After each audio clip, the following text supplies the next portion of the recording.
આજના બજેટમાં શિક્ષણ માટે સ્કોલરશિપ અંગેની પણ જાહેરાત થઈ છે। ત્યારે આવો જાણીએ કે બજેટ અંગે યંગસ્ટર શું માની રહ્યા છે અને તે આ બજેટને 100માંથી કેટલા ટકા આપી રહ્યા છે। નાણામંત્રી કનુભાઈએ જે વિઝનરી બજેટ રજૂ કર્યું છે, જે સરકારનું કહેવું છે કે આ આવનારા 25 વર્ષને ઉલ્લેખીને અને એ ઉદ્દેશીને આ બજેટ બનાવવામાં આવ્યું છે અને આ જે અંદાજપત્ર એમના તરફથી રજૂ કરવામાં આવ્યો છે, ત્યારે એ અંદાજપત્રમાં કેટલીક વાતો યુવાઓને લગતી છે અને જે યુવતીઓ છે એમને લગતી છે, કિશોરીઓ છે એમને લગતી છે, કે જે એજ્યુકેશન પોઈન્ટ ઓફ વ્યૂ અને જોબ પર્સપેક્ટિવથી એક અલગ રીતે તરી આવે છે। આપણી સાથે યુવાઓ છે કેટલાક, એમની સાથે વાત કરીશું।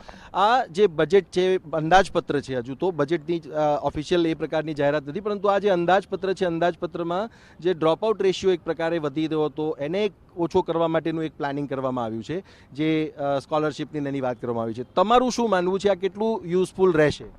આજે સ્કોલરશિપની વાત કરી છે, એકચ્યુઅલી બહુ જ સારું રહેશે બિકોઝ ડ્રોપઆઉટ રેશિયો બહુ જ વધી રહ્યો છે।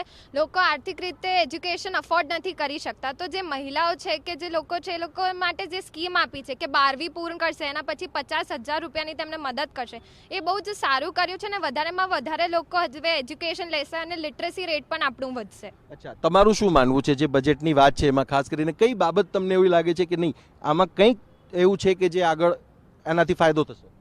બજેટની વાત કરીએ તો આજકાલ લાઈક સિંગલ પેરેન્ટ્સ બી હોય તો એ લોકો બી એમના મતલબ એમના દીકરાઓ માટે કે એમના ચિલ્ડ્રન માટે બહુ આમ કામ કરે, જે એ એફોર્ડ નથી કરી શકતા પોતે એકલા, મતલબ ઘરે કોઈ હોતું નથી, એ ઘરે ઘરે જઈને કામ કરે, એમના આમ ચિલ્ડ્રન્સ માટે પોતાનું બધું આમ આપી દે અને એ વિચારે કે એમનો છોકરો એટલીસ્ટ ભણીને અને આગળ જઈને આમ કંઈક કરે। અને બજેટને તો હવે મતલબ બજેટ ઇન સેન્સ કે આમ એ વિચારે છે કે જેટલું થઈ શકે એટલું એ કરે, પણ એટલું થઈ શકતું નથી સમટાઈમ્સ।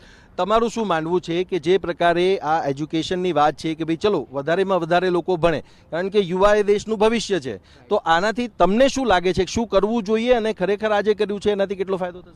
મારો એ મત છે કે આ અત્યારે પ્રાઇવેટાઇઝેશન થાય છે સ્કૂલોમાં, પ્રાઇવેટ સ્કૂલને વધુ ઇમ્પોર્ટન્સ આપવામાં આવે છે, તેના કારણે ગવર્મેન્ટ સ્કૂલનો એટલો ઇમ્પોર્ટન્સ રહેતો નથી, એને અંડર રેટેડ થઈ જાય છે। તો ગવર્મેન્ટ સ્કૂલનો ઇમ્પોર્ટન્સ વધારવો જોઈએ અને વધુ અફોર્ડ કરી શકતા હોય એ રીતે કરી શકે। ગવર્મેન્ટ સ્કૂલમાં જાય તો કદાચ શિક્ષણ વધારે સરળ બને। તમારું શું માનવું છે આ બજેટને લઈને, અંદાજપત્રને લઈને જે પ્રકારે કહેવામાં આવ્યું છે?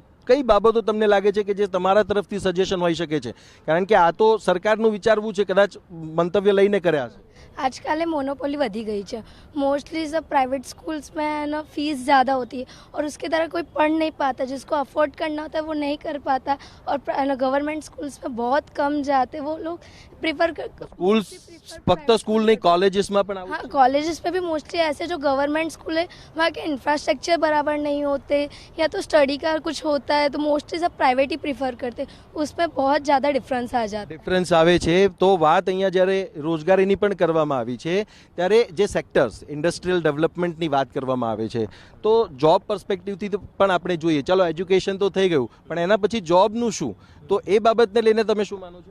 તો જે હિસાબથી આ ગવર્મેન્ટની સ્કોલરશિપ્સ આવી છે, તો એ હિસાબથી જે છોકરાઓ કેપેબલ હશે એ છોકરાઓને વધારે એજ્યુકેશન મળશે અને એના પછી એ લોકોને અલગ અલગ જગ્યાએ નવી નવી તકો મળશે, તો એ હિસાબથી ઇન્ડસ્ટ્રીયલાઇઝેશન એ છે આગળ વધશે અને લોકોને વધારે કામ મળશે અને જે કેપેબલ હશે સરસ કામ કરીને આપણે ગુજરાતને આગળ વધાવશે। તમારું શું માનવું છે કે જ્યારે નવી રોજગારીની તકો મળશે, આ કેટલું ફ્યુચરમાં પણ ઓબ્વિયસલી, કારણ કે રોજગારી એક મોટો વિષય હોય છે, તમે ભણી ગણી લો એના પાછળથી આગળ તમારે કંઈક તો કરવું પડે। હા, તો જે રીતે માનો કે કોઈ પણ વ્યક્તિની જે કેપેબિલિટી હોય એ ફ્યુચરમાં એ આ રીતે તકો દ્વારા બતાવી શકશે કે હું આટલો કેપેબલ છું, હું આટલી કેપેબલ છું, તો એ એમનું જે અંદરનો ટેલેન્ટ છે એ પણ બહાર આવી શકશે। અચ્છા, ઓવરઓલ આ બજેટને જોઈએ તમે, ચલો ભાઈ આપણે આપણી આટલી બધી વાત કરી છે, આ વિઝનરી બજેટ જે રીતે કહેવામાં આવી રહ્યું છે એને તમે 100% માંથી કેટલા % આપો? એટલે 60-70% we can say. What about you? Yeah same 60-70%, 70-80।